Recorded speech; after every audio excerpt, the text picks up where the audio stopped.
नमस्कार। अभी काव्य शास्त्रीय विषय चल रहे हैं और उसी में काव्य की आत्मा किसे माना जाए, यह विषय है। तो इस संबंध में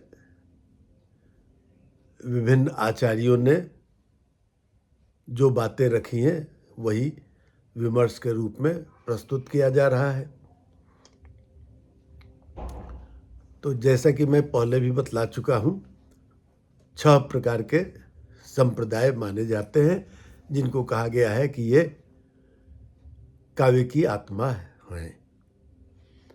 उसमें एक सर्वप्रथम अलंकार संप्रदाय की बात हुई, दूसरी बात रीति संप्रदाय की हुई, इसके बाद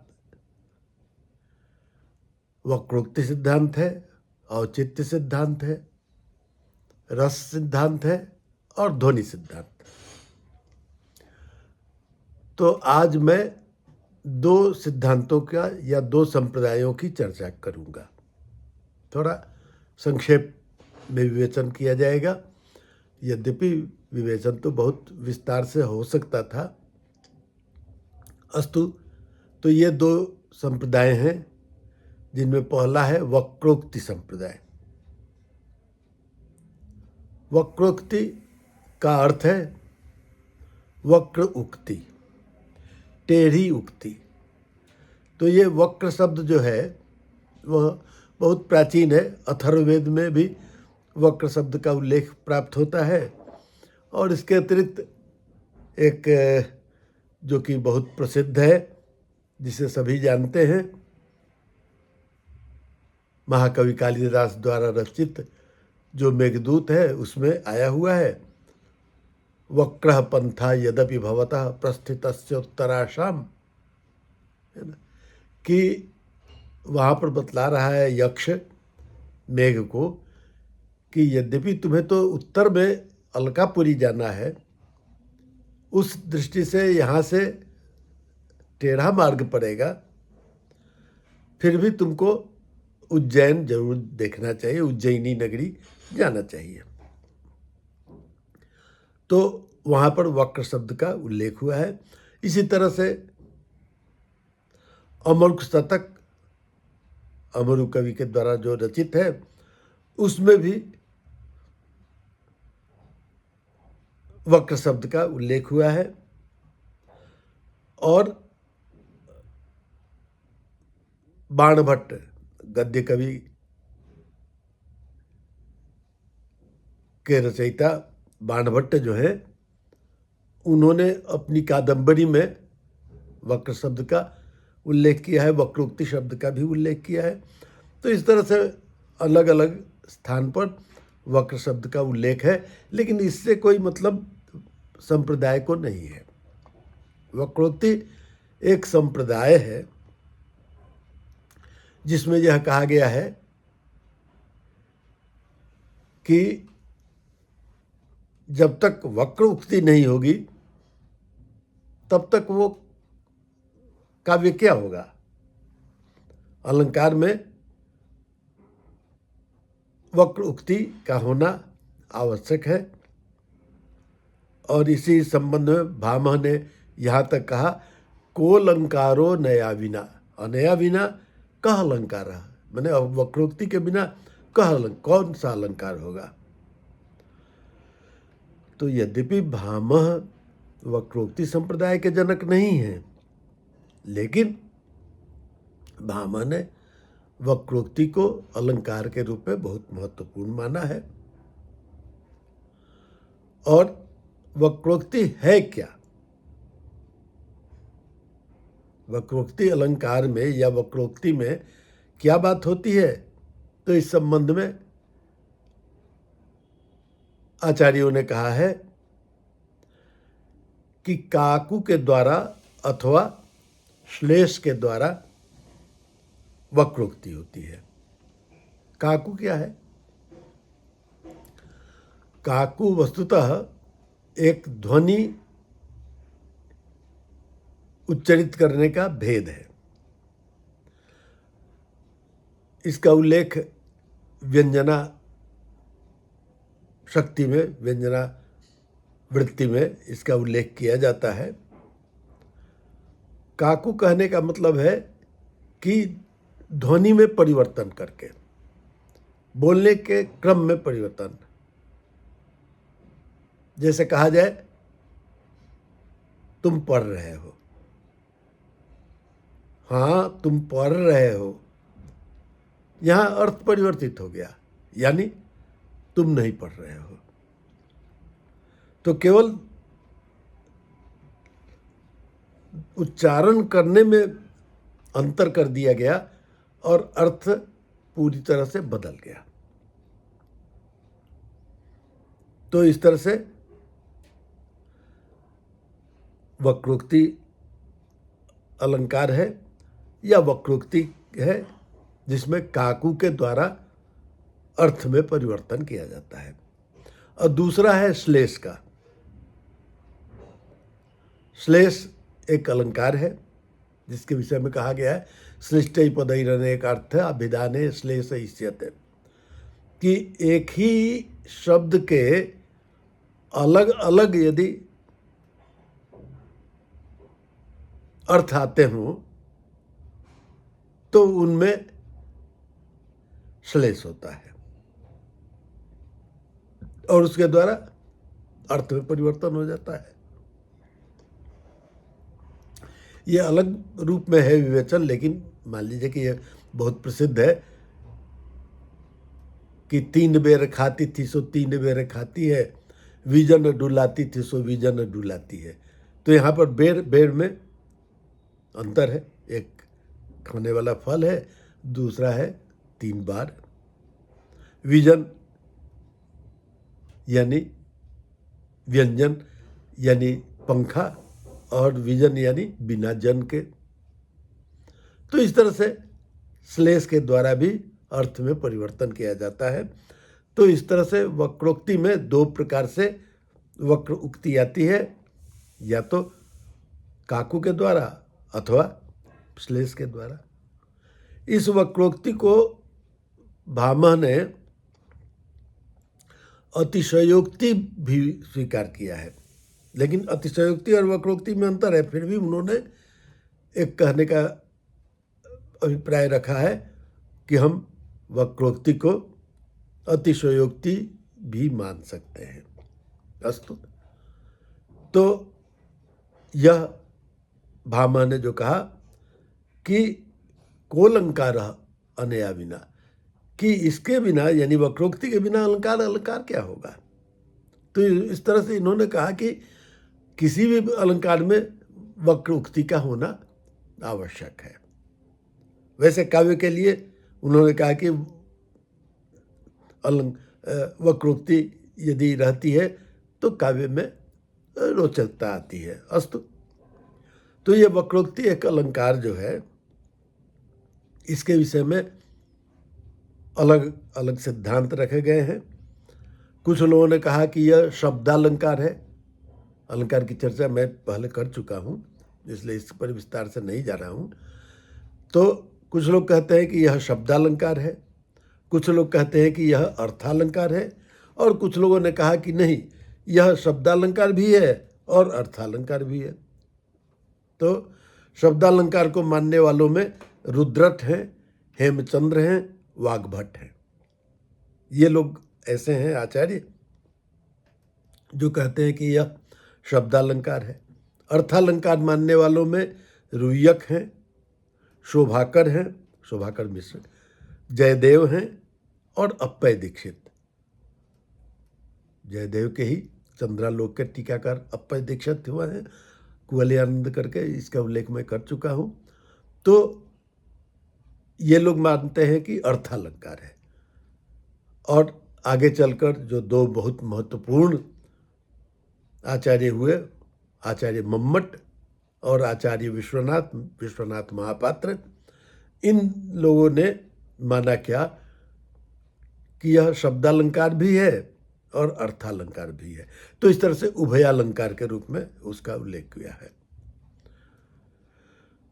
कुंतक ने ध्वनि के विरोध में इस वक्रोक्ति को रखा और वक्रोक्ति जीवित नामक ग्रंथ लिखा और उसमें वो यही कहा कि वक्रोक्ति ही काव्य जीवितम, वक्रोक्ति ही जो है वह काव्य का जीवन है, माने काव्य की आत्मा है।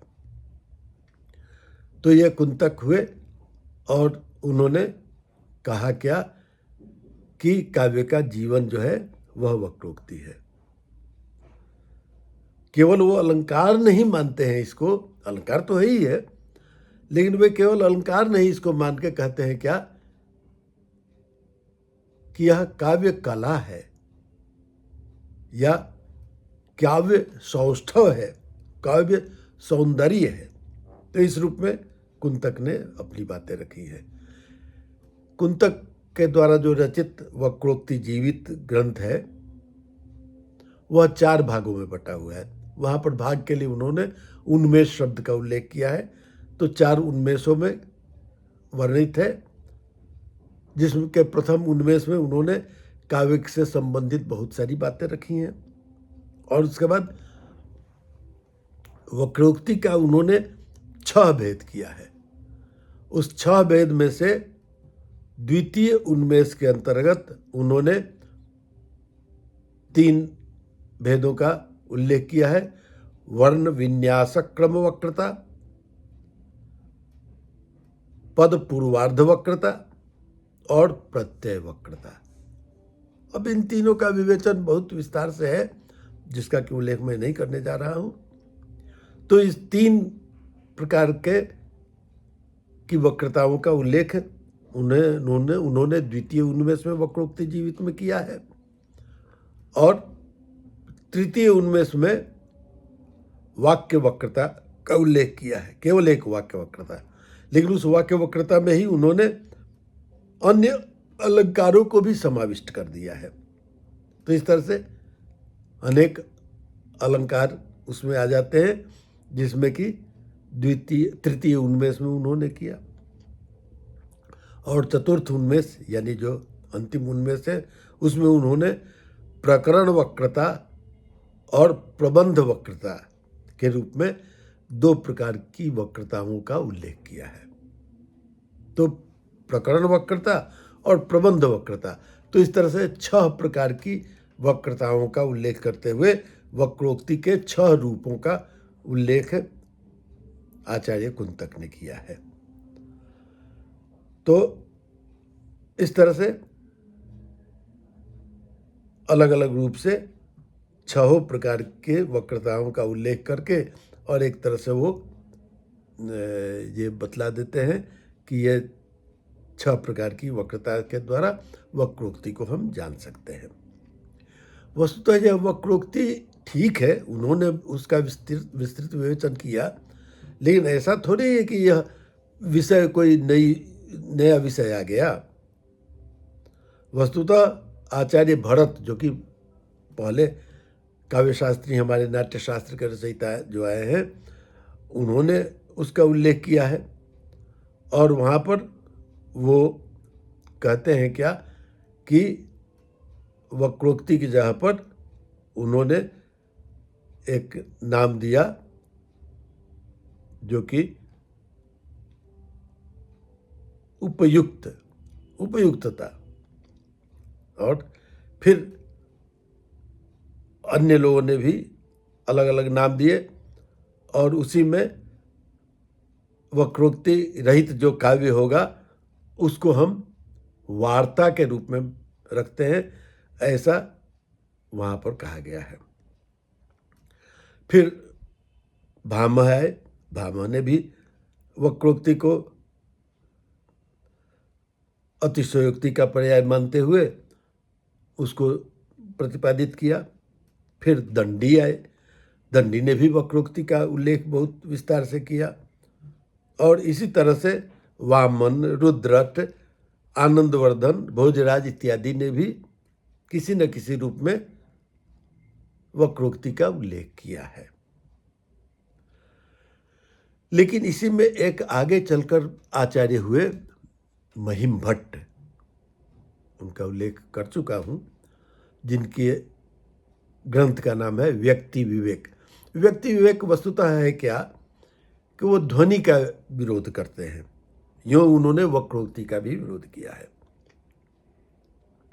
और वो कहते हैं क्या कि ध्वनि के द्वारा जो गृहीत होता है अर्थ, अथवा वक्रोक्ति के द्वारा जो अर्थ गृहीत होता है, वह अलग से मानने की आवश्यकता नहीं है।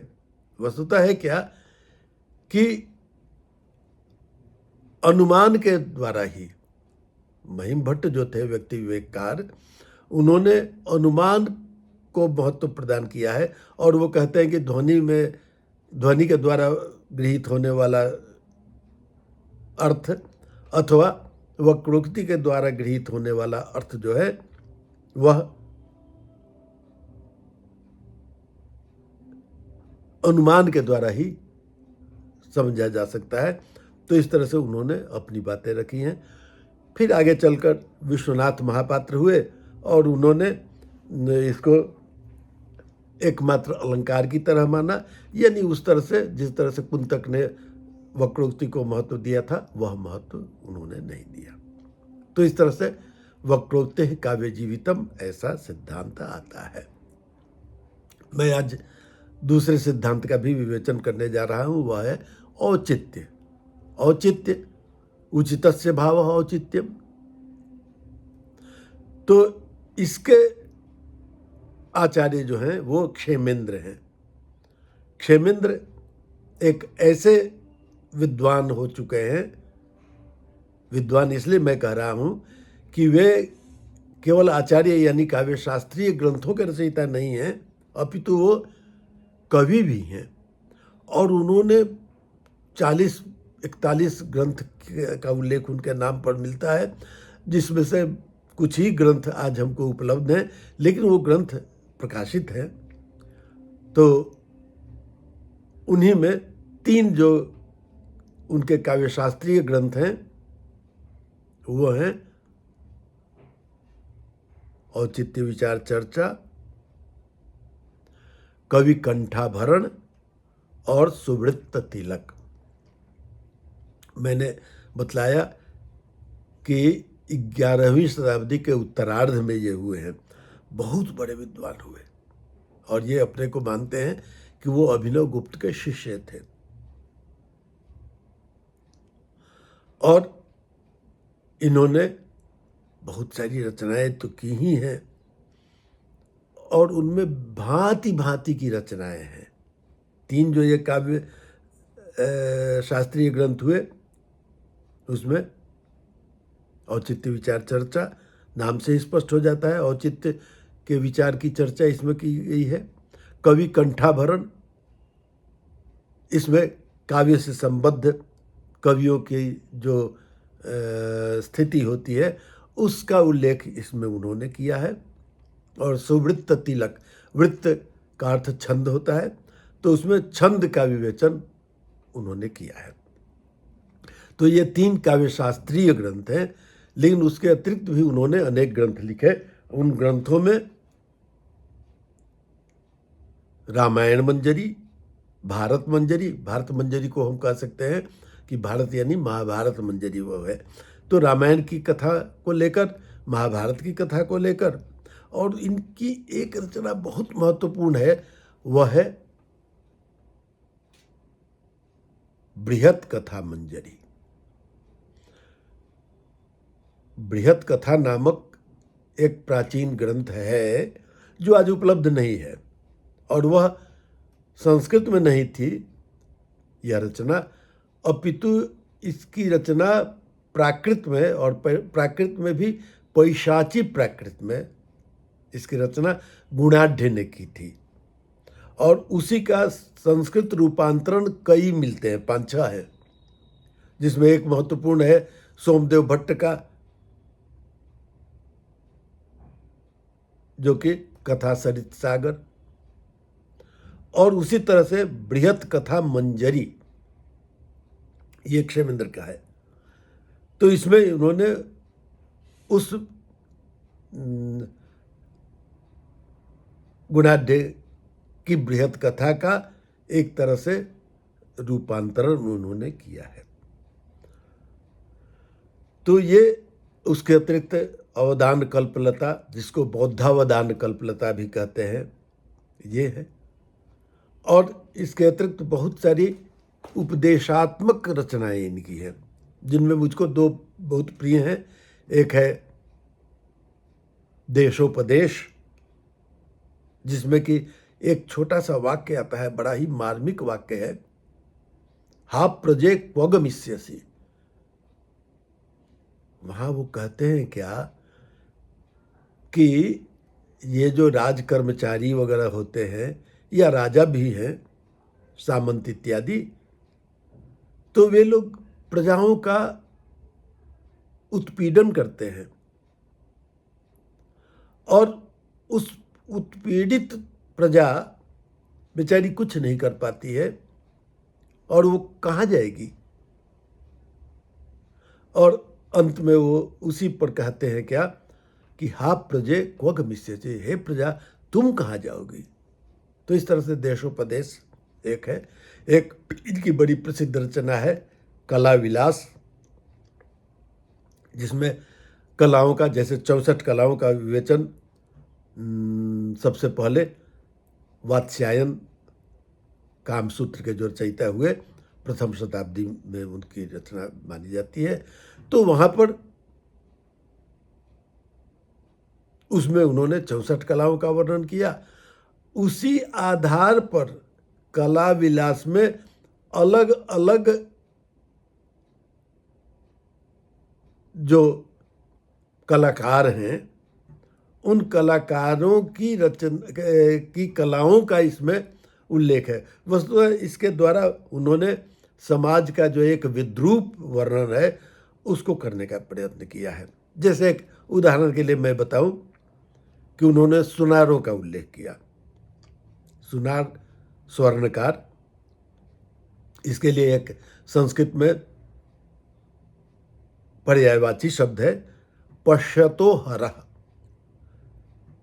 यानी आंखों के देखने के साथ ही जो आपकी वस्तु का हरण कर ले, यानी सोना का हरण कर ले, वो कहा जाता है कि वो फूंक मारते हुए, इसका उल्लेख उन्होंने किया है कि फूंक मारते हुए वे क्या करते हैं कि उस नली में ही सोना को खींच लेते हैं। तो ऐसे ऐसे करके सुनारों की बहुत सारी कलाओं का उल्लेख हुआ है। तो इस तरह का विवेचन वहाँ पर किया है। तो इस तरह से कला विलास है। और भी बहुत दर्पदलन, नर्ममाला इत्यादि बहुत सारी रचनाएं उनकी हैं। तो उनमें उन्होंने विस्तार से सामाजिक स्थितियों का वर्णन विस्तार से किया है। खैर, अभी तो मैं बात कर रहा हूँ औचित्य की।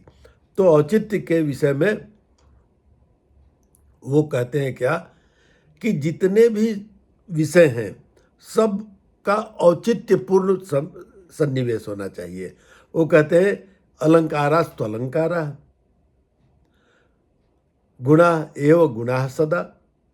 अलंकार अलंकार हैं, गुण गुण हैं। तो काव्यों में इन सब का विवेचन होना चाहिए। लेकिन फिर कहते हैं क्या, औचित्यम रस सिद्धस्य स्थिरम काव्यस्य जीवितम। यहीं पढ़ाकर वो अपने सिद्धांत का उल्लेख करते हैं। औचित्य विचार चर्चा में ये आया हुआ है कि रस सिद्धस्य, माने रस से सिद्ध जो औचित्य है वही वस्तुतः स्थिरम काव्य से जीवितम, वही काव्य का जीवन है। और उचितस्य च यो भावस् तदौचित्यम प्रचक्षते। उन्होंने फिर आगे कहा कि उचित का भाव ही औचित्य कहलाएगा।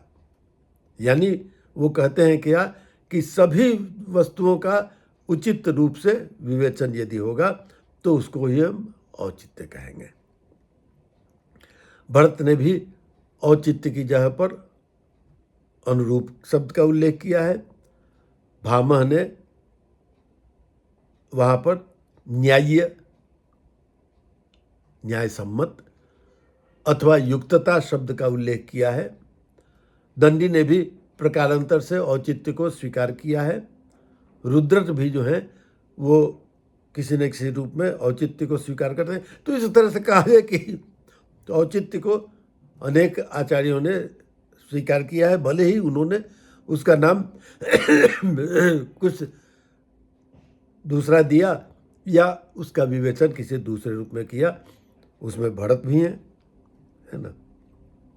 तो आनंदवर्धन जो है वो औचित्य को आवश्यक मानते हैं और रस की स्थिति में उसकी वो उपयुक्तता स्वीकार करते हैं। और औचित्य से सम्मिलित जो रस होगा वही सबसे महत्वपूर्ण है। तो अनौचित्य को अस्वीकार करते हुए और औचित्य से रहित, औचित्य से युक्त जो सिद्धांत होगा उसको हम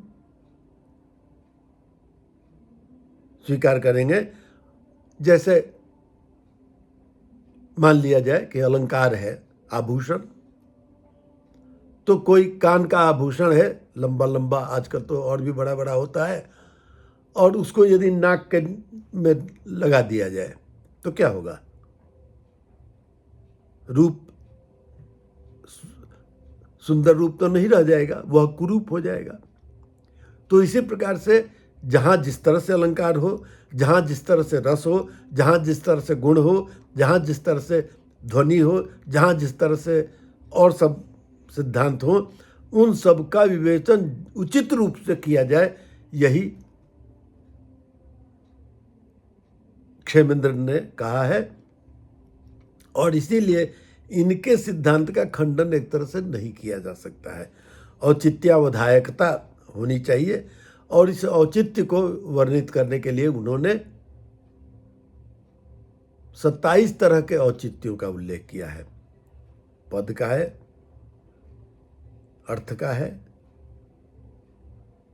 रस है, अलंकार है, ध्वनि है। इन सब सारे सिद्धांतों से संबद्ध जो औचित्य होगा उसको उन्होंने 27 रूपों में विभक्त किया है, और इन्हीं 2700 औचित्यों का उल्लेख उन्होंने अपने औचित्य विचार चर्चा के अंतर्गत किया है।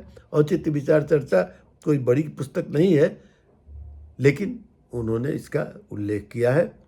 तो क्षेमेंद्र ने इस तरह से विस्तार से औचित्य का उल्लेख किया है। और कुंतक भी जो हैं, जिनका उल्लेख अभी हमने किया वक्रोक्ति के संबंध में, तो वो भी वहाँ पर रस के लिए औचित्य का निर्वाह स्वीकार करते हैं, और वो कहते हैं औचित्यम वस्तुना स्वभावोत्कर्षा। वस्तु का स्वभाव, वस्तु के स्वभाव की उत्कर्षता जो है वही औचित्य है। भले कोई भी वस्तु जो है, वस्तु का अर्थ यहाँ पर काव्य शास्त्रीय वस्तुओं से है कि उनका स्वाभाविक उत्कर्ष जो है वही औचित्य है। और इस तरह से कुंतक का जो यह सिद्धांत है वह बहुत महत्वपूर्ण है।